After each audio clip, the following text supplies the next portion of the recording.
चले गए.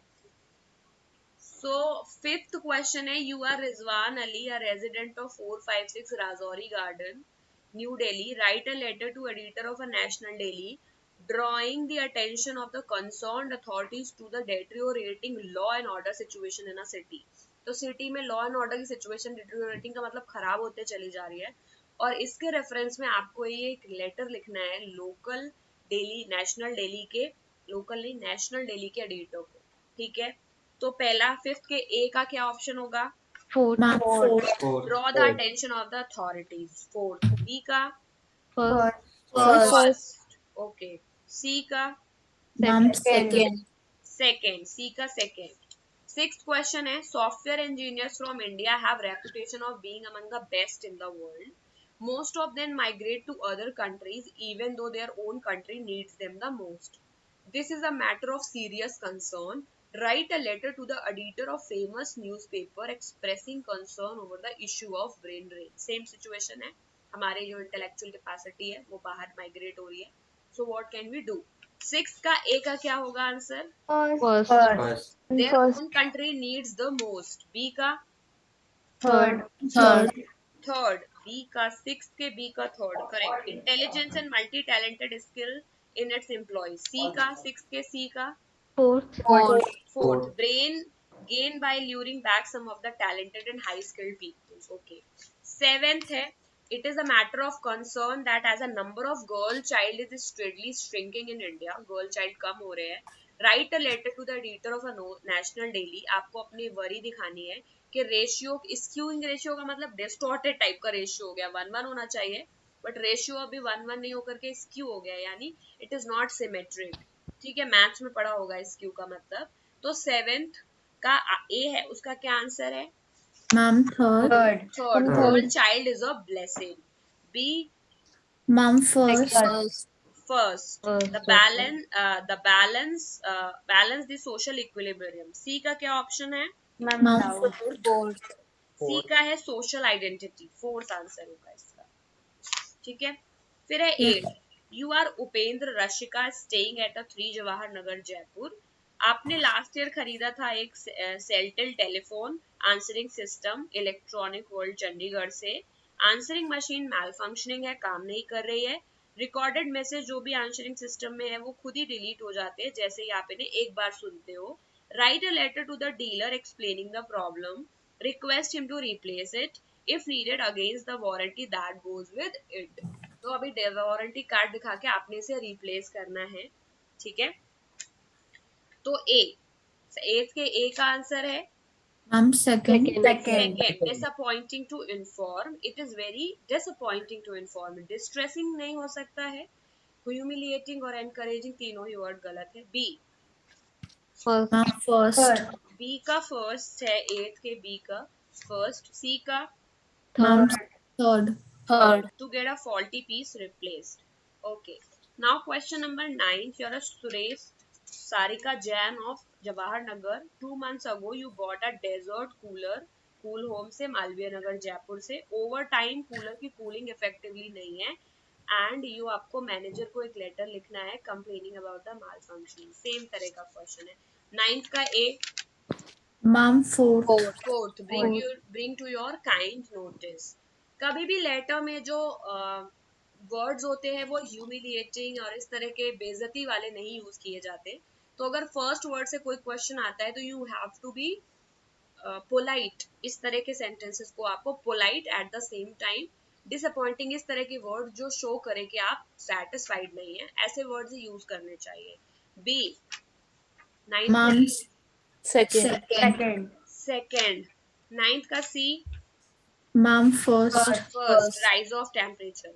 Now 10th. Write a letter to the bride future Nai Sadak Delhi complaining about the delay in the delivery of the books that you have ordered. You are Saurabh or या फिर Surabhi of Mahatma Gandhi Road, Saharanpur. तो 10th के A का answer second. B का answer fourth. C का answer first. ठीक है. Now we have come to the other factual मतलब थोड़ा reasoning based question. किस तरह से क्या फॉर्मेटिंग मैम पे जो क्वेश्चंस बनते हैं। हाँ मान मैम 10th के सी का थर्ड ऑप्शन भी करेक्ट हो सकता है क्या? 10th का सी क्या है? The advance taken from the student is also being repaid on account of the delivery और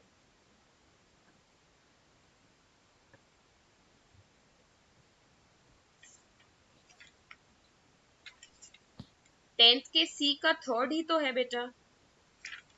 मैम आई थिंक फर्स्ट बोला था आपने। मैम यस मैम आपने Yes, फर्स्ट बोला। नहीं नहीं थर्ड ही है, गलती से बोल दिया होगा। ओके थर्ड ही है, 10th के सी का थर्ड ही है। 11th, in the format of formal letter which of the following comes before the subject? third. Third third Receiver's address. A letter to editor should Ma'am, fourth. Fourth हाँ, letter to editor जब भी लिखते हैं तो issue को address beginning में किया जाता है, इशू क्यों इम्पोर्टेंट है ये भी बताया जाता है, और राइटर के ओपिनियन को भी लिखा जाता है रिगार्डिंग द इशू। तो it should be all of these. 12 का 4 है। 13 I'm objective. The letter second subject जो होता है वो ऑब्जेक्टिव बताता है कि लेटर किस पर्पस से लिखा जा रहा है। यही रीजन है कि सब्जेक्ट इंपॉर्टेंट है। हेडलाइन पढ़ के ही कंसर्न अथॉरिटी या कंसर्न डिपार्टमेंट को भेज दिया जाता है वो letter. Correct. Now everybody doesn't have that kind of time कि पूरा लेटर पढ़ेगा फिर डिसाइड करेगा, है ना। हर आदमी को वो लेटर फिर से पढ़ना पड़ेगा बार बार किसी को भेजने के लिए। लेकिन जब सब्जेक्ट लिखा होता है तो कई सारे डिपार्टमेंट होते हैं एक ऑफिस में, जिससे रिलेटेड होता है वो डायरेक्टली सब्जेक्ट पढ़ के उसी डिपार्टमेंट को भेज दिया जाता है। करेक्ट। यह सब्जेक्ट का यूज है। तो ये ऑब्जेक्टिव ऑफ द लेटर दिखाता है। 14, the language of the formal letter should be Both fourth one and fifth. Formal Fourth भी one होनी है, चाहिए और असर्टिव भी होनी चाहिए। ठीक है, okay. To have a desired effect on the recipient the formal letter should be all of All of these. Grammatically correct, proper format में भी होनी चाहिए और point to the point and relevant भी होनी चाहिए। All of the. 16, Second. Mr. and Mrs. Mr Mrs. if we do know the recipient's name, then how should we address the person while writing a formal letter?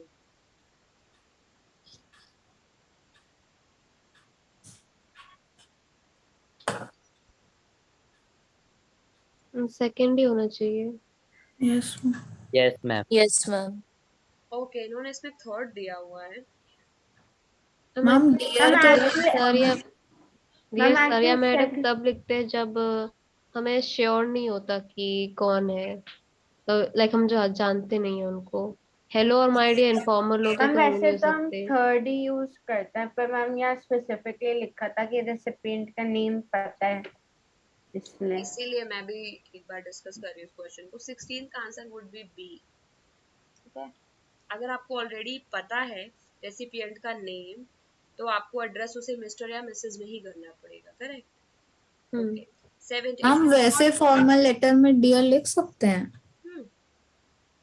It's not hard and fast, you can write it, but वो तभी लिखते हैं when you don't know the name. हम respected नहीं लिखते dear की जगह। वो भी लिख लेंगे।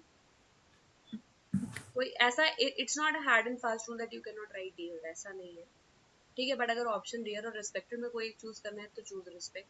अगर ये दिया हुआ है तो इसको गलत नहीं माना जाएगा इफ इट सूट्स यू। ठीक है, तो ये सेकंड ही बचा है इसमें, तो अगर डियर सेकंड ही यूज बचा। But dear sir dear ma'am हम तब लिखते हैं generally when we don't know the name. यहाँ पे हमें नाम पता है इसीलिए हम भी करें। How should the main body of the formal letter end? First Part. First. By telling them what should be done next in regard to the issue. Correct. 17th का first. 18th the Ma'am, important. body. Body 18th का second, body. 19th, where should a date be written? First First. Under the sender's address. 19 का A. 20th का Ma'am, all of these. All of all of these these. 21 का sender Second. sender's address. Second. 22 Ma'am, third. Both one and two. both one first and second. Correct. 23, what should be Ma'am, written in the first second. paragraph? Second Second, explain the problem. 23 का second. First paragraph ma'am of the first letter. Paragraph में I think Ma'am, first. First paragraph में A paragraph होता में है ना explain बेटा, करते we हैं ना। explain why the letter is being sent. जैसे कभी कभी जब ऑर्डर नहीं आता तो this is with reference to the order number that I have told you just, है ना, and my order has not been delivered. तो सबसे पहले लेटर क्यों भेज रहे हैं ये फर्स्ट पैराग्राफ में होता है, सेकंड में प्रॉब्लम किया जाता है और थर्ड में सोल्यूशन बताया जाता है। तो 23rd का होगा 1। ये फर्स्ट पार्ट। फॉर्मेट का तरीका है, ऑल्दो हम उसे एक ही लाइन में निपटा देते हैं तो वी डोंट काउंट इट, हमें लगता है हम सीधे प्रॉब्लम बता रहे हैं। बट सबसे पहले हम क्या बोलते हैं, through the your esteemed newspaper I would like to draw attention, है ना, of the concern authorities. Editor में भी होता है, कंप्लेंट में भी होता है, this is with reference to the order number that I have not received regarding a refrigerator. So basically you are telling the objective के क्यों भेज रहे हो।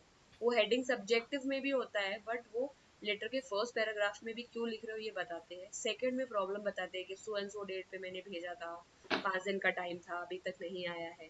थर्ड में फिर सॉल्यूशन बताते हैं, करेक्ट। Yes ma'am. तो Mom. 23rd का 1 होगा। 24th, how should a letter to the editor be concluded? All of these.